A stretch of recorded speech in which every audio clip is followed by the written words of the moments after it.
Now I want to welcome Randy Wells, Arizona Cycle Center. My brother Randy, how you doing, man? I'm doing good. I'm doing real good today. I'm honored to have you. Thank you.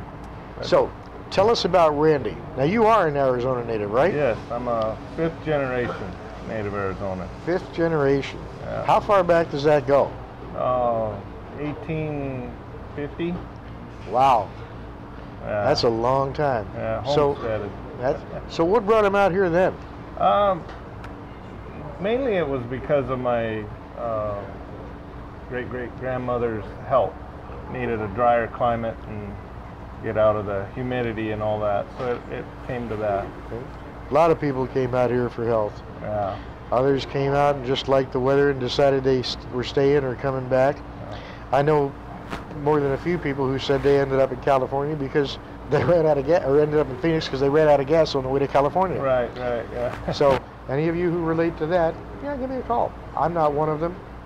But, Yeah. so, now, if I remember correctly, the family isn't Phoenix located, the family's further south. Right, yeah.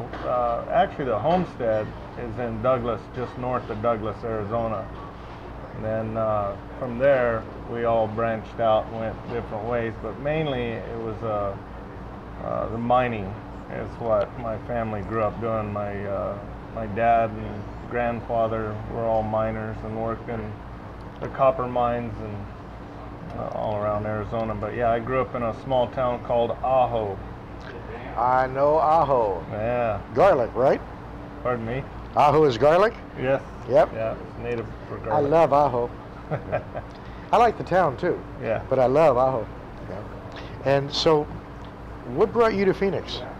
Mainly the industry. The growing up, my dad and brothers all rode motorcycles, and that got me into racing and riding motorcycles, and then I made a career out of it. So then, to do that, you have to have a motorcycle base to work off of. So small towns don't usually generally have a lot of motorcycles in them. So that's what brought me to Phoenix. Okay, so you had a riding and racing career. Yes, yeah. Excellent. I grew up riding from a very young age, and my dad, like I said, my dad and brothers got me into it, and I just took it one step further and became a motorcycle mechanic and been in the business ever since I can remember. Pretty much everybody I know that rides motorcycles either does or has at one point wrenched on them. Yes. You know, so that's kind of pretty much necessary. Oh, yeah. I want to tweak this, I want to tweak that. Even if it's running fine, it's just, I want to play with this. Yeah. So, and you work on anything. Yeah, I pretty much work on all motorcycles, ATVs, side-by-sides. Actually, this morning before coming here, I went by Bureau of Land Management and picked up 2 of their side-by-sides, Polaris Rangers. Gonna put some accessories on them, winches and so forth. And yeah, I pretty much work on it all. Wow. Now let me tell you, folks, I'm serious. You really want to have Randy do the work for you? Last time I took my motorcycle to him, I had it towed because it started making a heck of a noise. I thought every moving part in that engine was loose because it made a clatter that scared the holy bejesus out of me. I called Randy, I said, I have to have it towed down there, you need to look at this. This is going to cost me a lot of money, but I need to know how much so I can budget for it. I get it towed down there. He calls me the next day. Your bike's fixed, come and get it. What? He said, yeah, come and get it, it's done. I said, okay, how much?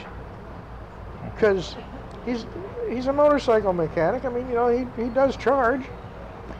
And he said, what was it, 40 bucks? Yeah, like 40 bucks. And I'm looking at the phone. How is it 40 bucks? He said, your pipe came loose. I just had to put a new gasket in and tighten it up, and you're fine. I thought this was going to cost me thousands. Thousands. 40 bucks. The man could have reamed me. The man could have charged me pretty much anything under 4 figures he wanted to charge me, and I'd have paid it because I thought the whole thing was broken. He tightened up the pipe, put a gasket on it, and charged me 40 bucks. If you take your motorcycle anywhere else, shame on you. Bottom line is that Randy, he works on my Vulcan, which is 19 years old now. He works on Harleys. He works on street bikes. He works on cruisers. He works on... Can I say crotch rockets on the radio? Yeah. Cafe racers. He works on dirt bikes. He works on everything. Tell me one of the toughest jobs you've ever had. Oh boy, that's a interesting question. Toughest job? I guess being under pressure at an event, at a race, that would probably be my toughest job.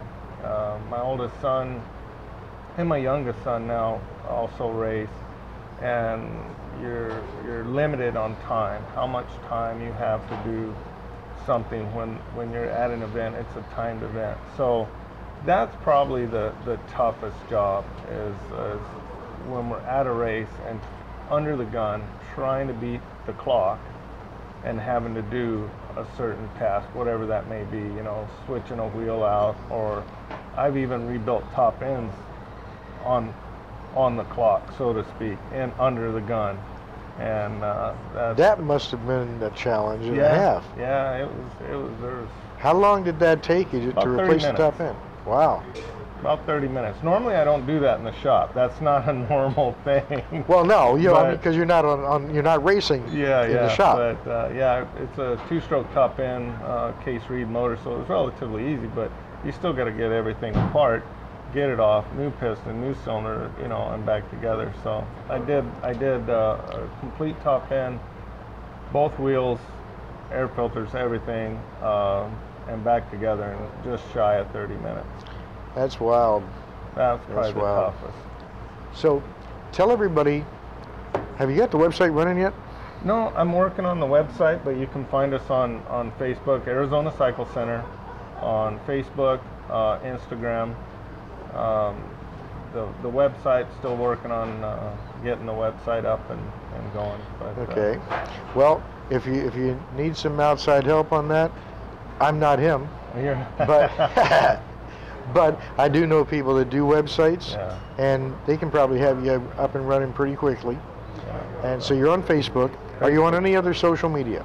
Facebook, Instagram, and then you can always just call and talk to me. I'm the one that answers the phone, 602-281-6644. 602-281-6644. And I practically know that number by heart now. Yeah. Because I keep breaking my motorcycle. I'm just saying. Yeah.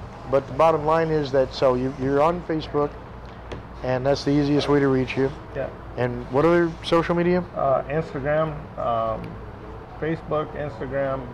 The website hopefully will be up and going here pretty soon, ArizonaCycleCenter.com.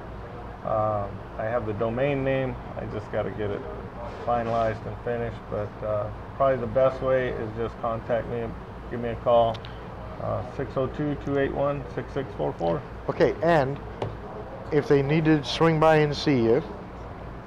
Yeah, the address is 2231 West Shangri-La, Phoenix, 85029, Suite D as in David. Okay. So then that's just above. It's about 3 blocks north of Peoria. Okay. Yeah, perfect. All right. You know, if you give me a call and you hear this radio program or see us mention it, and I'll make a deal with you. I'll cut you a little slack on some of the labor or parts, something along that line. So you hear that, folks? There are specials. Yeah. Got a special mechanic here with a special shop that's going to offer specials on special work. This guy is the best mechanic I have ever known, and I have known some wrenches in my time. This guy's the best. Okay. I will never voluntarily take my motorcycle anywhere else. One more time, Arizona Cycle Center on Facebook and on Instagram. Correct. You're working on the website, arizonacyclecenter.com. Correct. But that's not up yet. 602-281-6644. 2231 West Shangri-La, Suite D, just north of Peoria. Correct, yes. Arizona Cycle Center. Folks, this is where you want to take your bike. Randy, Thank God bless very you, much. brother. Thank you for being here. Thank you.